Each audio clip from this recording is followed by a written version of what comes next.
അപ്പോൾ ഇന്ന് വീണ്ടും ഒരു നൂഡിൽസിൻ്റെ റെസിപ്പി കണ്ടാലോ. അപ്പോൾ അതിനായിട്ട് തക്കാളി അരിഞ്ഞത്, ക്യാരറ്റും ബീൻസും ക്യാപ്സിക്കവും സവാളയും ചോപ്പ് ചെയ്തത്, പിന്നെ ഒരു 2 കഷ്ണം വെളുത്തുള്ളി, ഒരു പച്ചമുളക് ചോപ്പ് ചെയ്തത്, പിന്നെ ഒരു മുട്ട ഒന്ന് സ്ക്രാമ്പിൾ ചെയ്ത് മാറ്റി വയ്ക്കാം. പിന്നീട് എണ്ണ ഒഴിച്ച് അതിലേക്ക് വെളുത്തുള്ളിയും പച്ചമുളകും കൂടെ ഒന്ന് ചേർത്ത് കൊടുക്കണം. പിന്നീട് ഒരു ചെറിയ സവാള അരിഞ്ഞത് ചേർക്കുന്നുണ്ട്.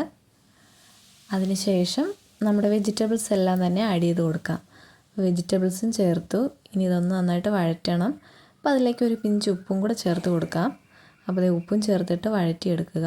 പിന്നീട് സോസാണ് ആഡ് ചെയ്യുന്നത്. 1 table spoon tomato sauce, 1/2 table spoon chilli sauce, ഒരു 1/4 ടേബിൾ സ്പൂണോളം സോയാ സോസും കൂടെ ചേർത്ത് കൊടുക്കുക.